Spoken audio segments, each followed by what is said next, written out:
करते हैं आज का ये वाला जो सेशन है। तो कल जहाँ पे हमने छोड़ा था, हमने जो लास्ट टाइम जो चीज़ें हमने डिस्कस की थी वो हमने डिस्कस किया था कि जो कॉग्निटिव लर्निंग साइकोमोटर लर्निंग होती है और इफेक्टिव लर्निंग होती है, उसको मेजर करने के लिए हमारे पास जो टेक्निक्स होती हैं, असेसमेंट टेक्निक्स, उनका हमने एक ब्रीफ से इंट्रोडक्शन देखा था। यानी कि हमने उनके नेम्स देखे थे। संदीप नकली तो लता नु सुकून नहीं है।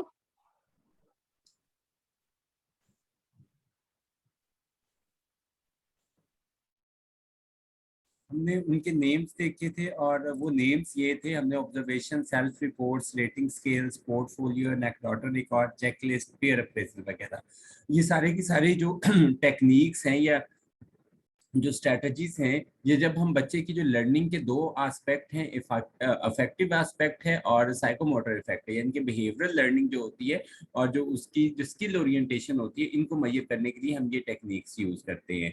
तो आज हम इन टेक्निक्स को डिटेल में पढ़ेंगे कि ये टेक्निक्स क्या होती हैं। तो सबसे पहले हम लोग देख लेते हैं assessment technique in affective and psychomotor domain. कि साइकोमोटर डोमेन और इफेक्टिव डोमेन के लिए जो बच्चों की लर्निंग होती है, उसको मेजर करने के लिए, उसको चेक करने के लिए कि किस हद तक बच्चों ने चीज़ों को लर्न किया है, हम जो टेक्निक्स यूज करते हैं आज हमने वो पढ़नी है। उनमें जो सबसे पहली है वो पोर्टफोलियो है। तो पोर्टफोलियो हम किसको कहते हैं? एजुकेशन के अंदर जो पोर्टफोलियो है, portfolio basically portfolio is a folder is a showcase. हम घरों के अंदर अपना एक शोकेस यूज करते हैं। तो शोकेस के अंदर हम क्या करते हैं, जो हमारे वीआईपी किस्म के बर्तन होते हैं, हमारे जो हमें शादी ब्याह पे गिफ्ट मिले होते हैं, हमारी जो अच्छी अच्छी चीजें होती हैं, जो शो पीस मिले होते हैं, वो हम उस शो केस के अंदर रख देते हैं ताकि जो आने जाने वाले गेस्ट हमारे पास आए वो हमारे उस शो केस को देखें और देखें जी इसके अंदर सारी अच्छी अच्छी चीजें पड़ी हुई हैं। तो बेसिकली यही काम एजुकेशन के अंदर पोर्टफोलियो का है। तो portfolio basically is a show case. अब ये शो केस के अंदर हम क्या रखते हैं? घर वाले शो केस में तो हम अच्छी अच्छी चीजें रखते हैं, तो यहाँ पर भी शो केस में हम अच्छी अच्छी चीजें रखते हैं। तो कौन सी अच्छी अच्छी चीजें रखते हैं? हम स्टूडेंट्स की लर्निंग की जो अच्छी अच्छी चीजें होती हैं, जो स्टूडेंट्स की लर्निंग अचीवमेंट्स होती हैं, जो स्टूडेंट का जो गुड वर्क होता है, वो उस पोर्टफोलियो के अंदर ऐड करते हैं। तो ये याद रखना है, पोर्टफोलियो के अंदर सिर्फ और सिर्फ जो स्टूडेंट्स का अच्छा काम होता है, जो उसकी अचीवमेंट्स होती हैं, जो उसका गुड वर्क होता है, वो रखा जाता है। स्टूडेंट का ऐसा काम जिसपे उसको सेंश्योर हुई है, जिसपे उसको झिड़कियां मिली हैं, जो अच्छा काम कंसीडर नहीं किया गया, उसको हम पोर्टफोलियो में ऐड नहीं करते। तो पोर्टफोलियो क्या हुआ? पोर्टफोलियो एक बेसिकली फोल्डर है जिसके अंदर हम डॉक्यूमेंटेशन करते हैं, जिसके अंदर हम स्टूडेंट्स का अच्छा काम रखते हैं। अब ये पोर्टफोलियो बनाता कौन है? तो पोर्टफोलियो स्टूडेंट इटसेल्फ बनाते हैं। एक तो यहाँ पर दो एमसीक्यूज हमने डिस्कस कर लिए हैं कि सबसे पहले पोर्टफोलियो होता क्या है। पोर्टफोलियो बेसिकली स्टूडेंट के जो गुड वर्क है उसकी डॉक्यूमेंटेशन है, उसका फोल्डर है कि एक फोल्डर के अंदर हमने स्टूडेंट का अच्छा काम, उसकी जो through out the life, through out the academic career जो उसकी अचीवमेंट्स होती हैं, वो अचीवमेंट्स हम उस फोल्डर के अंदर रखते हैं, तो उसको हम पोर्टफोलियो कहते हैं। तो अब ये कौन रखता है? ये स्टूडेंट इटसेल्फ रखते हैं। तो पोर्टफोलियो बनाता कौन है? ये दूसरा एमसीक्यूज है, दूसरा क्वेश्चन है कि पोर्टफोलियो कौन बनाता है। तो पोर्टफोलियो स्टूडेंट खुद बनाते हैं, टीचर उनकी हेल्प करते हैं, टीचर उनको बताता है कि क्या आपका अच्छा काम है, कौन सी एंट्रीज आपने पोर्टफोलियो के अंदर करनी है और कौन सी एंट्रीज आपने पोर्टफोलियो में नहीं करनी। तो देख लेते हैं जी, तीन assumptions है हमारे पास पोर्टफोलियो की। A student portfolio is a purposeful collection of pieces of students work. के स्टूडेंट के कामों की हमारे पास कलेक्शन होती है, documentation of students good work in a folder, students maintain their own portfolio. तो इसको हम यूज कहाँ पर करते हैं कि फर्दर जब स्टूडेंट्स को हमने असेस करना होता है at the end of year, या उसको जॉब के लिए लेके जाना होता है, या उसके एकेडमिक करियर पर हमने एक निगाह डालनी होती है, तो उसका पोर्टफोलियो में बड़ा हेल्पफुल होता है कि इसकी माजी के अंदर क्या क्या अचीवमेंट्स रही हैं। तो दूसरे नंबर पे पोर्टफोलियो के बाद जो चीज आती है that is anecdotal record. Anecdotal record को हम एनेक्डोट्स भी कहते हैं। तो एनेक्डोट्स क्या होते हैं? पोर्टफोलियो और एनेक्डोट्स में जो बुनियादी फर्क है वो ये है कि पोर्टफोलियो स्टूडेंट खुद प्रिपेयर करते हैं, जबकि जो एनेक्डोट्स होते हैं वो टीचर प्रिपेयर करता है, उस्ताद प्रिपेयर करता है। तो एनेक्डोट्स में रखा क्या जाता है? एनेक्डोट्स में जो अनसर्टन सिचुएशंस आती हैं, जो हमारे पास अनयूजुअल इवेंट्स होते हैं या गैर मामूली जो इवेंट्स होते हैं, मामूल से हट के जो इवेंट्स हो रहे होते हैं, जो वाकयात हो रहे होते हैं स्कूल के अंदर या बच्चों के साथ, उनका रिकॉर्ड। मिसाल के तौर पे एक बच्चा बड़ा वो है, सोबर है, वो बड़े सुकून से रहता है, बड़ा क्लास में बड़ा मुअद्दब बच्चा है, तो प्लेग्राउंड में उसकी हो जाती है अचानक लड़ाई हो जाती है, तो वहां पर बहुत ज्यादा एग्रेशन शो करता है। तो ये क्या है, ये एक अनसर्टन सिचुएशन होती है। तो इस अनसर्टन सिचुएशन को टीचर क्या करता है, फौरी रिकॉर्ड कर लेता है, टीचर उसको लिख के रख लेता है, अपनी डायरी पे लिख लेता है, जहां पर भी उसको उसका वो रिकॉर्ड रखता है। जो अनसर्टन सिचुएशंस आती हैं और अनसर्टन जो इवेंट्स होते हैं या सिचुएशंस होती हैं, उसमें जो स्टूडेंट का बिहेवियर होता है, उस बिहेवियर को नोट किया जाता है और उसको हम एनेक्डोटल रिकॉर्ड कहते हैं। तो देख लेते हैं, ये anecdotal records are factual description of the meaningful incidents and events that the teacher has observe. कि टीचर जो चीजें ऑब्जर्व करता है बच्चों में, अनसर्टेनिटीज जो होती हैं, जो इवेंट्स होते हैं, उन अनसर्टेनिटीज के अंदर जो इंसिडेंट्स होते हैं, उसमें वो जो टीचर होता है वो बच्चों का बिहेवियर नोट कर रहा होता है और उसको लिख लेता है। Each incident should be written down shortly after it happens, कि टीचर ने उसको फौरी लिखना है जैसे ही वो इवेंट्स होता है। ये एनेक्डोटल रिकॉर्ड है। तो एनेक्डोटल रिकॉर्ड तक अगर आपका कोई पोर्टफोलियो और एनेक्डोटल में कोई क्वेश्चन है, you may ask your question first please. अगर एनेक्डोट में और पोर्टफोलियो में आपका सवाल है तो अपना सवाल कर लें प्लीज।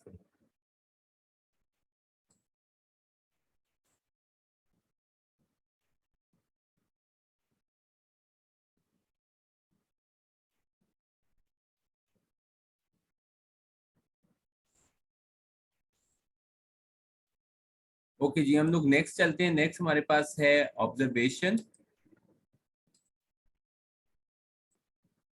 जी, फर्स्ट को अगेन जो पोर्टफोलियो होता है, पोर्टफोलियो में बेसिकली स्टूडेंट के जो अच्छे काम होते हैं, जो अचीवमेंट्स होती हैं, उसने कोई मॉडल बनाया है, उसका कोई अच्छा टेस्ट है, उसने कोई मेडल लिया है, या उसका कोई सर्टिफिकेट है फर्स्ट पोजीशन का या सेकंड पोजीशन का, जो भी उसकी अचीवमेंट्स होती हैं in their entire academic career, उनको हम ऐड करते हैं। तो और वो स्टूडेंट खुद अपना पोर्टफोलियो बनाता है, जबकि जो एनेक्डोट्स होता है वो टीचर बनाते हैं। और अनसर्टन सिचुएशंस के अंदर बच्चों का जो बिहेवियर होता है, गैर यकीनी सूरत हाल में, या जो मुख्तलिफ इंसिडेंट्स होते हैं, मुख्तलिफ इवेंट्स में जो बच्चों का बिहेवियर होता है, जो रूटीन से हट के बच्चों का बिहेवियर होता है, उसको नोट किया जाता है, तो उसको एनेक्डोट्स कहते हैं।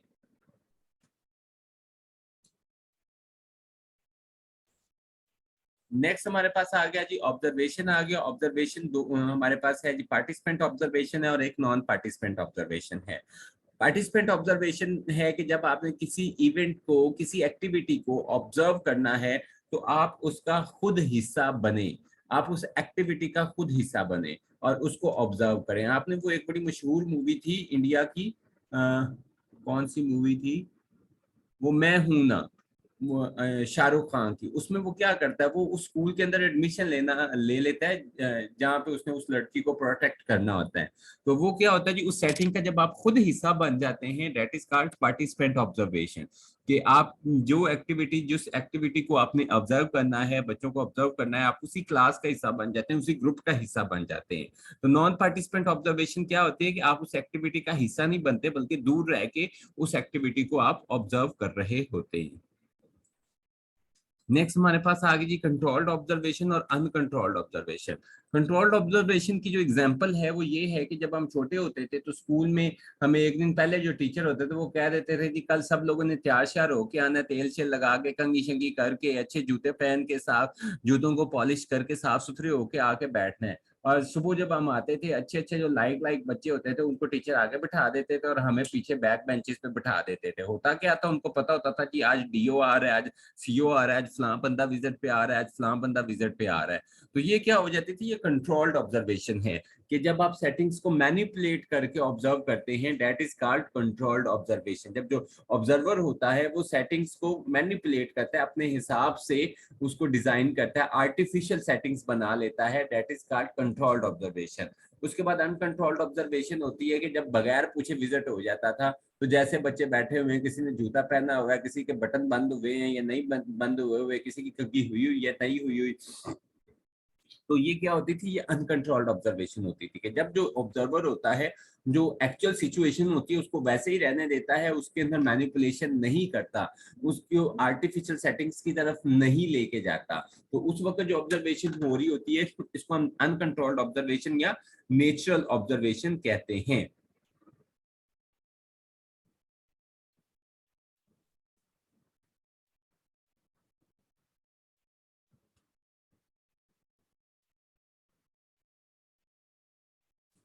तो ये अनकंट्रोल्ड और हमारे पास ऑब्जर्वेशन है और कंट्रोल्ड ऑब्जर्वेशन है। नेक्स्ट हमारे पास इंटरव्यू आ गया। तो इंटरव्यू क्या होता है, इंटरव्यू का तो आपको पता है जी, एक बंदा इंटरव्यू करता है, एक बंदा दूसरे बंदे से सवाल पूछता है, दूसरा बंदा उसको जवाब देता है। तो जो बंदा इंटरव्यू कर रहा होता है उसको हम इंटरव्यूअर कहते हैं, और जो बंदा इंटरव्यू दे रहा होता है, उन सवालों के जवाब दे रहा होता है, उसको हम इंटरव्यूई कहते हैं। तो इंटरव्यू से क्या मुराद है कि आपके जो व्यूज हैं आपने वो अपने व्यूज बताने हैं। तो इंटरव्यूज की आगे मुख्तलिफ किस्में हैं, स्ट्रक्चर्ड इंटरव्यू है, सेमी स्ट्रक्चर्ड इंटरव्यू है और नॉन स्ट्रक्चर्ड इंटरव्यू है। स्ट्रक्चर्ड इंटरव्यू क्या होता है जी, स्ट्रक्चर्ड इंटरव्यू से मुराद ये होता है कि जब आपने किसी शख्स का, किसी जो क्लाइंट है या किसी आपने जो स्टूडेंट है उसका इंटरव्यू करना है, तो उसके लिए आप पहले से सवाल तैयार करके लेके जाएं। आपने पहले से क्वेश्चन लिखे हुए हैं, क्वेश्चंस बनाए हुए हैं, आपने जो क्वेश्चंस लिख के पहले से लेके गए हैं, आपने प्रॉपर एक इंटरव्यू प्रोटोकॉल या इंटरव्यू गाइड बनाई हुई है, तो आप सिर्फ वही क्वेश्चंस बच्चे को करते हैं, वही क्वेश्चंस अपने जो पार्टिसिपेंट होता है उससे पूछते हैं। तो that is called structured interview, कि आपने इंटरव्यू के सवाल पहले से लिखे होते हैं और यानी कि प्री प्लान्ड क्वेश्चंस होते हैं। तो आप इंटरव्यू से वही क्वेश्चंस करते हैं जो आप लिख के लेके जाते हैं, तो इसको हम कहते हैं स्ट्रक्चर्ड इंटरव्यू। तो सेमी स्ट्रक्चर्ड इंटरव्यू क्या होता है, सेमी स्ट्रक्चर्ड इंटरव्यू से मुराद होता है कि आप कुछ सवाल पहले से लिख के लेके जाते हैं, लेकिन जरूरत के तहत आप कुछ सवाल मौके पे ऑन द स्पॉट नए सवाल ऐड कर लेते हैं। तो इसको कहते हैं सेमी स्ट्रक्चर्ड इंटरव्यू। इनके कुछ सवाल पहले से प्लान भी होते हैं, लेकिन अगर आप मौके की नजाकत को देखते हैं कि भाई मैं ये जो चीज पूछ रहा हूँ इसकी एक्सप्लेनेशन के लिए मुझे कोई और सवाल भी पूछना चाहिए, तो आप मौके पे भी उसके अंदर सवाल ऐड कर लेते हैं। That is called semi structured interview. उसके बाद नॉन स्ट्रक्चर्ड इंटरव्यू आ जाता है। नॉन स्ट्रक्चर्ड इंटरव्यू में किसी किस्म के प्री प्लान्ड क्वेश्चंस नहीं होते। जब आप इंटरव्यू से मिलते हैं तो आप उस इंटरव्यू से सिचुएशन के मुताबिक जो ऑन द स्पॉट क्वेश्चन कर रहे होते हैं। तो ये क्या होता है, ये नॉन स्ट्रक्चर्ड इंटरव्यू होता है कि पहले से आप सवाल तैयार करके नहीं लेके जाते, तो मौके पे आप सिचुएशन को देखते हुए सवालात जब करते हैं, तो that is called non structured interview. जी, यहाँ तक इंटरव्यू में अगर किसी की क्वेश्चन है तो वो क्वेश्चन करें प्लीज। यहाँ तक कोई सवाल है तो वो सवाल करें अपना।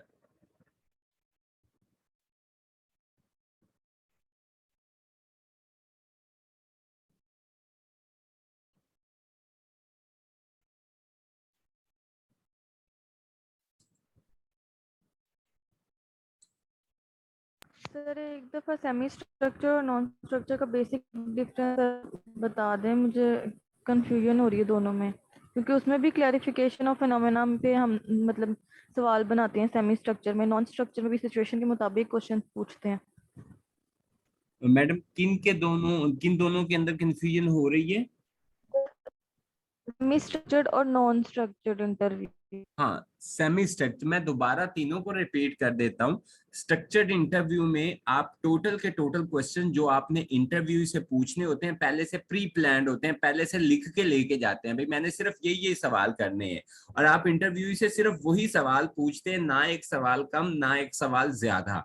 सेमी स्ट्रक्चर्ड इंटरव्यू में क्या होता है, आप कुछ सवाल पहले से लिख के ले जाते हो, और अगर आपको मौके पे लगता है जो चीज आप पूछना चाह रहे हो इंटरव्यू से, जो उस कॉन्सेप्ट पे आप उसकी एक्सप्लेनेशन लेना चाह रहे हो, आपको लगता है आप उसके बारे में सवाल कुछ लिख के लेके जाते हैं, लेकिन आपको मौके पे लगता है कि ये जो मेरे पास लिखे हुए सवाल हैं इनके अलावा भी मुझे कोई सवाल करना चाहिए तो आप वो भी पूछ लेते हैं ऑन द स्पॉट, कोई नया सवाल भी आप उसमें ऐड कर सकते हैं। लेकिन स्ट्रक्चर्ड इंटरव्यू में आप कोई सवाल ऐड नहीं करेंगे, जो लिखा हुआ है, जो लिख के लेके गए हैं, जो पहले से प्री प्लान्ड है, आपने उन्हीं सवालों का जवाब देना है। तो सेमी स्ट्रक्चर्ड में उन्हीं सवालों का जवाब देना है। सेमी स्ट्रक्चर्ड में क्या होता है, सेमी स्ट्रक्चर्ड में ये होता है कि कुछ सवाल जो होते हैं वो ऑन द स्पॉट भी ऐड कर लिए जाते हैं, कुछ आप पहले से लिख के लेके जाते हैं, प्री प्लान्ड होते हैं, और कुछ सवाल आप ऑन द स्पॉट ऐड कर लेते हैं। जो नॉन स्ट्रक्चर्ड होता है, नॉन स्ट्रक्चर्ड में हम किसी किस्म के कोई भी सवाल पहले से प्लान करके लेके ही नहीं जाते, हमने कोई सवाल नहीं लिखे होते, मौके पे जो सूरत हाल होती है उस सूरत हाल के मुताबिक हम डायरेक्ट ऑन द स्पॉट सवाल करते हैं। नॉन स्ट्रक्चर में प्री प्लान जो इंटरव्यू क्वेश्चंस होते हैं वो नहीं होते। जी अब समझ आई मैडम जरीन आपको?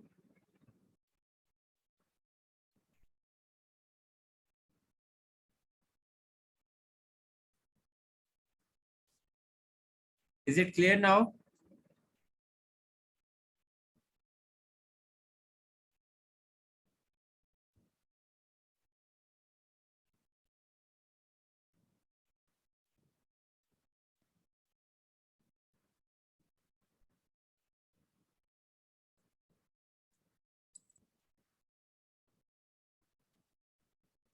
जी ओपन एंडेड क्वेश्चंस जो होते हैं, अगर इंटरव्यू के क्वेश्चन होते हैं तो वो नॉन स्ट्रक्चर्ड में आते हैं। ये ओपन एंडेड और क्लोज एंडेड बेसिकली मैंने इसमें रखे हुए थे क्वेश्चन ईयर के अंदर, आगे हमने डिस्कस करना है जो हमारा नेक्स्ट कंटेंट है। तो क्वेश्चन आ जाता है, क्वेश्चन ईयर आ जाते हैं। क्वेश्चन ईयर में क्या होता है, इंटरव्यूअर तो आप इंटरव्यू तो आप जुबानी सवाल पूछ रहे हैं ना बच्चे से या किसी से, इंटरव्यूअर से। जब आप जुबानी सवाल पूछेंगे, फेस टू फेस पूछेंगे, तो वो इंटरव्यू होगा। तो अगर आप सवाल पूछते हैं in form of written form में, तहरीरी सूरत में सवाल पूछते हैं, तो उसको हम कहते हैं क्वेश्चनियर, या उर्दू में उसको कहते हैं सवालनामा।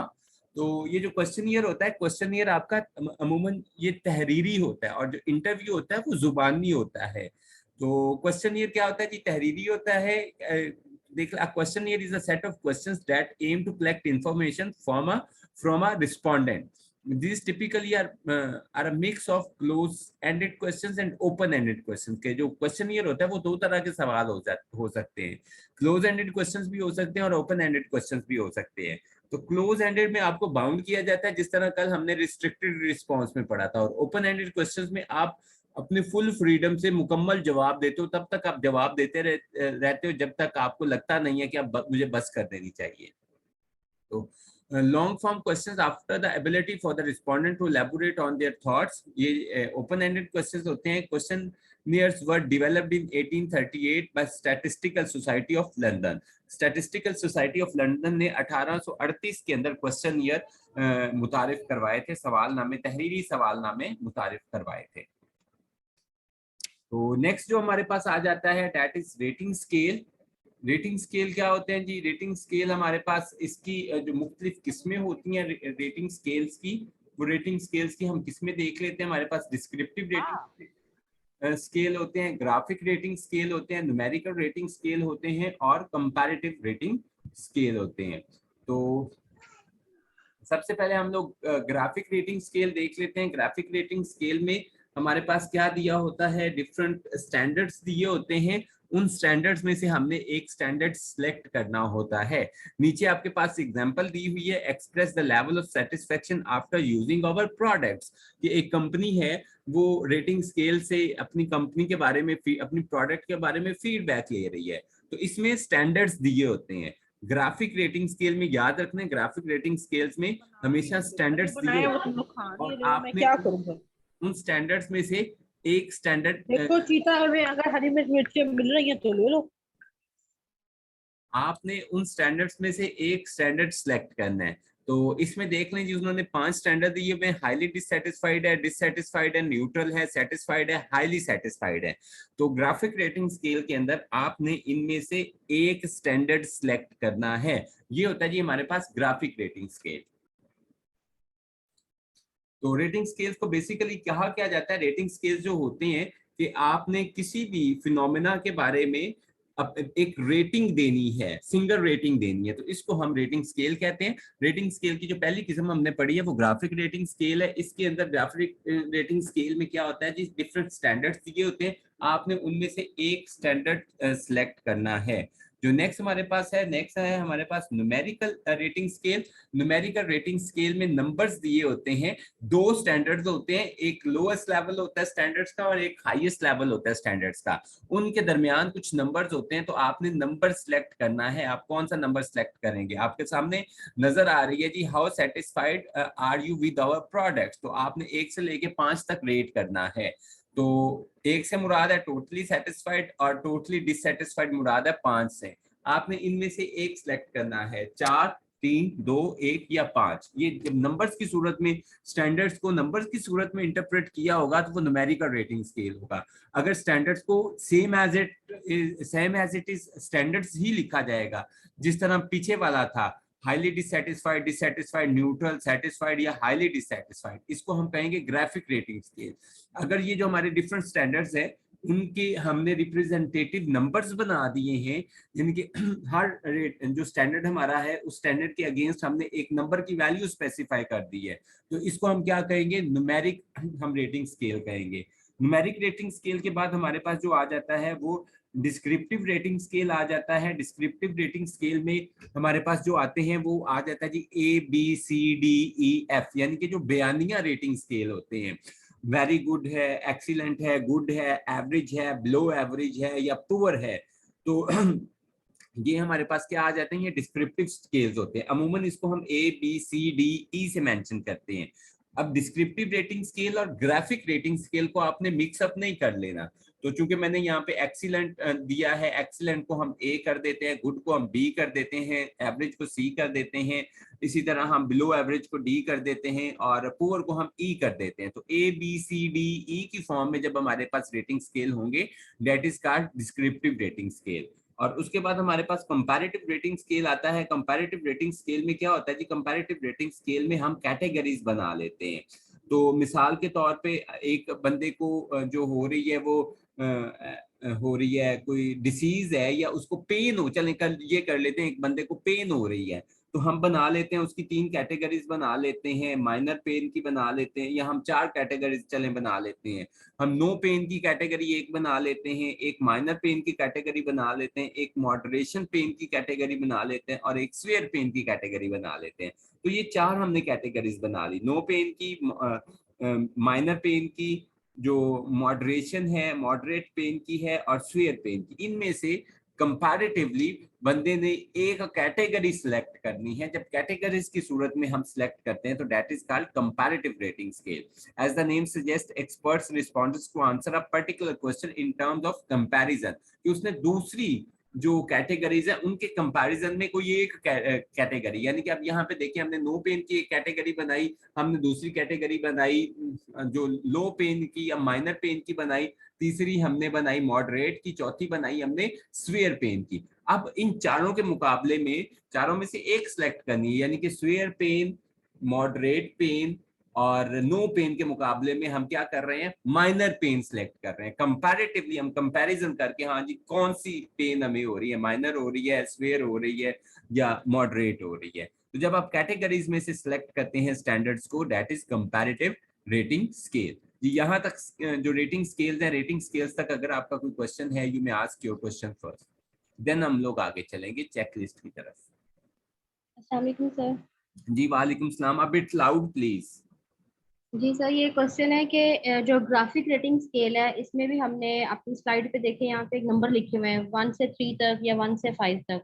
और इसी तरह जो न्यूमेरिकल रेटिंग स्केल है इसमें भी नंबरिंग आ रही है, तो इन दोनों को किस तरह से डिफरेंशिएट करेंगे? ओके, अगर हम इसके पे चले ना ग्राफिक रेटिंग स्केल में, तो ग्राफिक रेटिंग स्केल में बेसिकली जो बेसिक चीजें होती हैं ना, बेसिक चीजें स्टैंडर्ड्स डायरेक्ट लिखे होते हैं। मैंने ये पहले भी आपको बताया कि जिस तरह इसमें हाईली डिससेटिस्फाइड, अब जब इसको हमने मेजर करना होता है ना, ये 1 to 3 या 1 to 5 हमने जो लिखी हुई है ना, यहाँ पे नंबर्स लिखे हुए हैं हमने, ये हमने जब इसकी इंटरप्रिटेशन करनी है उस वक्त हमें जरूरत पड़ती है।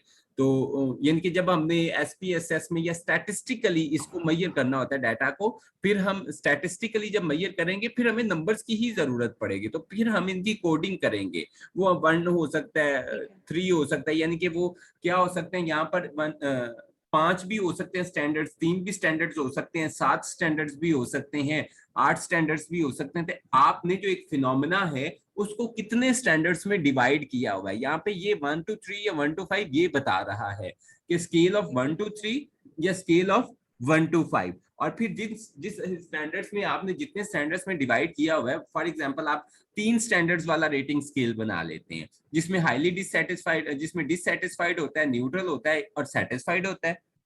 3 हो गए। अब यहाँ पे 5 बनाया, यहाँ पर अब 7 भी बन सकते हैं, 9 भी बन सकते हैं, 8 भी बन सकते हैं। तो आपने जितने स्टैंडर्ड्स रखने हैं, ये 1 to 3 या 1 to 5 ये उस चीज को मेंशन कर रहा है। बेसिकली जब आप ग्राफिक रेटिंग स्केल यूज करेंगे तो उसमें नंबर्स नहीं लिखेंगे, तो नंबर्स नहीं लिखेंगे बल्कि डायरेक्ट स्टैंडर्ड्स को लिखेंगे ग्राफिक रेटिंग स्केल में। जबकि जो न्यूमेरिकल रेटिंग स्केल्स है उसमें आप उन रेटिंग स्केल्स में जो स्टैंडर्ड्स होंगे उन स्टैंडर्ड्स को नहीं लिखेंगे, बल्कि उनके अगेंस्ट जो रिप्रेजेंटेटिव नंबर्स होंगे उन नंबर्स को लिखेंगे। इसी तरह जो डिस्क्रिप्टिव रेटिंग स्केल है, डिस्क्रिप्टिव रेटिंग स्केल के अंदर आप क्या करते हो, ABCDEF इस तरह लिखते हो, यानी कि स्टैंडर्ड्स को आप अल्फाबेट्स में आगे रिप्रेजेंटेशन दे देते हो। और जो कंपैरेटिव रेटिंग स्केल है, कंपैरेटिव रेटिंग स्केल में आप कैटेगरीज बनाते हो, आपने कंपैरिजन में दूसरे कंपैरिजन में एक सिलेक्ट करना है, यानी कि बाकी जो आपके पास ऑप्शंस होंगी 3 या 4 कैटेगरीज बनाई हुई है, कंपैरेटिवली आपने उन स्केल में से एक ऑप्शन सिलेक्ट करनी है। Is it clear now?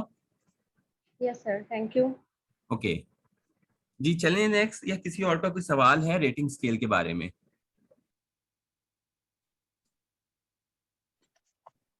Sir, I have a question. जी जी sure, you may ask. Sir ये इंटरवल, ऑर्डिनल, नॉमिनल और रेशियो स्केल जो है वो इसी कैटेगरी में आते हैं या वो किस कैटेगरी में आते हैं? ओके जो इंटरवल है, नॉमिनल है, ऑर्डिनल है, इंटरवल और रेशियो स्केल्स हैं, बेसिकली ये हमारे पास मेजरमेंट स्केल है। ये अभी तक हम सिर्फ डाटा ऑब्टेनिंग के जो इक्विपमेंट्स है या इंस्ट्रूमेंट्स हैं उसको पढ़ रहे हैं। अभी हम डाटा लेने की बात कर रहे हैं। जब हम डाटा ले लेंगे, उस डाटा को जब हमने एनालिसिस करना है, तो एनालिसिस करते वक्त हमें ये देखना पड़ेगा कि वो किस स्केल पे, वो किस क्राइटेरिया पे हमने उसको मेजर करना है। बेसिकली जो आप बोल रही हैं नॉमिनल, ऑर्डिनल, ये मेजरमेंट क्राइटेरियाज हैं कि हमारे पास डाटा किस किस्म का आया है। हमारे पास ऑर्डिनल नेचर का डाटा है, हमारे पास जो डाटा है वो नॉमिनल नेचर का है, या हमारे पास डाटा जो है वो इंटरवल नेचर का है, या जो हमारे पास डाटा है वो रेशियो नेचर का है। तो हमने उस नेचर वाइज, नेचर को बुनियाद बनाते हुए डाटा के ऊपर जो टेस्ट अप्लाई करने हैं, फिर हम वो टेस्ट अप्लाई करेंगे। तो अभी हम सिर्फ डाटा को ऑब्टेन कर रहे हैं इन डिफरेंट टेक्निक्स के जरिए। तो रेटिंग स्केल्स जो होते हैं ये डाटा ऑब्टेनिंग की टेक्निक्स हैं। वो जो स्केल्स हैं वो डाटा मेजरमेंट करने के लिए एक नेचर डिसाइड करते हैं डाटा की, वो पैरामीटर्स हैं। Is it clear now?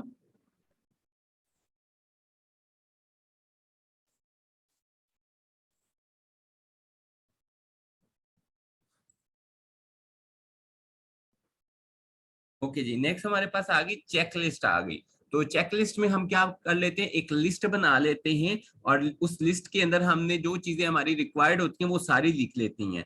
तो हम चीजों को ऑब्जर्व करते हैं, तो अगर तो वो सारी चीजें हम किसी भी फिनोमेना को, किसी भी एक्टिविटी को ऑब्जर्व कर रहे हैं, उसमें वो वाली चीजें सारी मौजूद होंगी तो हम उस पर टिक लगाते जाएंगे। तो चेकलिस्ट की अगर हम एग्जाम्पल ले, तो जब आप किसी भी कोई भी फॉर्म भरते हैं तो उसके नीचे चेकलिस्ट बनाई होती है कि आपने इस फॉर्म के साथ ये मेक श्योर कर लें कि फलां चीज लगा दी है, 2 शनाख्ती कार्ड की कॉपियां, 2 तस्वीरें नीले बैकग्राउंड के साथ, 2 अब्बा जी के शनाख्ती कार्ड की कॉपियां, चलान फॉर्म की कॉपी, अपने जो एकेडमिक आपके डिग्रीज हैं, टेस्टिमोनियल्स हैं वो लगा दिए। ये आपके पास एक चेकलिस्ट होती है। तो आपने उस चेकलिस्ट से देखना होता है, आप उसको चेक करते जाते हैं, हाँ जी मैंने ये भी लगा दी है, ये भी लगा दी है, ये भी लगा दी है। ये एक एग्जाम्पल है। दूसरी एग्जाम्पल ये है कि आप फिजिकल फैसिलिटीज को ऑब्जर्व कर रहे हैं स्कूल के अंदर। तो एक स्कूल के अंदर फिजिकल फैसिलिटीज कौन सी होनी चाहिए उसकी पहले आप लिस्ट बना लेते हैं। इस स्कूल में टॉयलेट होने चाहिए, इलेक्ट्रिसिटी होनी चाहिए, फर्नीचर इतना होना चाहिए, पानी पीने के लिए पानी होना चाहिए, किचन होनी चाहिए, फ्रिज होना चाहिए, वेंटिलेशन होनी चाहिए,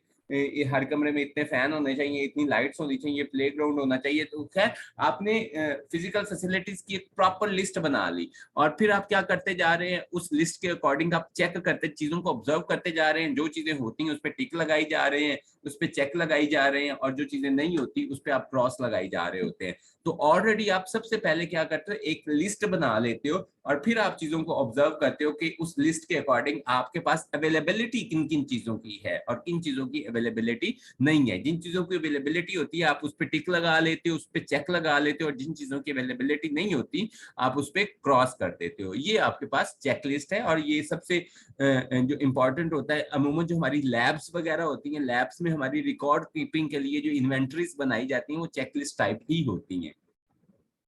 is it clear? Checklist clear है या इसमें कोई क्वेश्चन है? सर कोई क्वेश्चन नहीं है।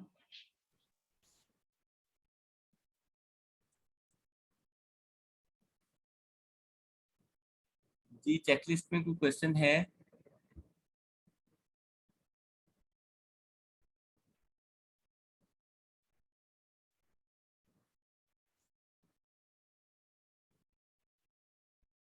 ओके नेक्स्ट हम चलते हैं पेयर अप्रेजल की तरफ। पेयर अप्रेजल से क्या मुराद होता है, ये भी एक क्वेश्चन आ जाता है पेपर के अंदर। तो पेयर अप्रेजल से क्या मुराद है? पेयर अप्रेजल से मुराद ये है कि जब आपके बारे में, आपकी लर्निंग को आपके जो दोस्त होते हैं, आपके जो हमजोली होते हैं, आपके जो क्लास फेलोज होते हैं, वो असेस करते हैं आपको, तो it is called pair appraisal. आपके पेयर्स जब आपको असेस कर रहे होते हैं तो उसको हम पेयर अप्रेजल कहते हैं। इनके टीचर इटसेल्फ नहीं आपको असेस करता, आपके पेयर्स से पूछा जाता है भाई आप कितने पानी में, आपका बिहेवियर किस किस्म के, आपकी स्किल्स कौन सी हैं। तो इसमें इसको हम पेयर अप्रेजल कहते हैं जब हमारे दोस्त बताते हैं। तो इसमें सबसे पहले आ जाती है जी गेस हू टेक्निक। गेस हू टेक्निक क्या है?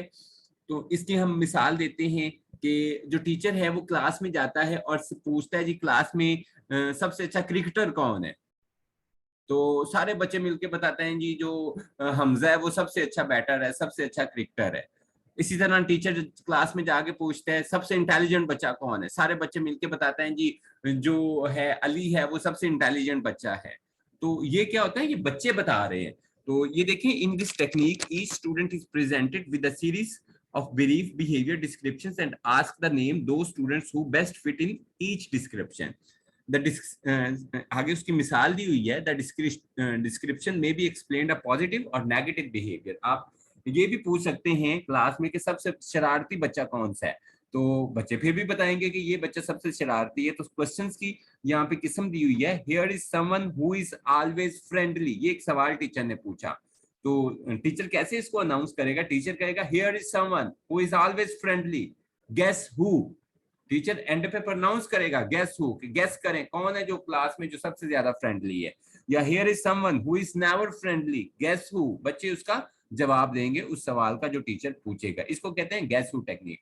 उसके बाद आ जाता है सोशियोमेट्रिक टेक्निक। सोशियोमेट्रिक टेक्निक में बच्चे को क्या कहा जाता है, बच्चे को ऑप्शंस दी जाती हैं कि बच्चा वो बताए। किसी बच्चे से पूछा जाता है कि हाँ भी बताओ आप किन 3 लोगों के साथ या किन 4 लोगों के साथ क्लास में बेंच पे बैठना पसंद करोगे।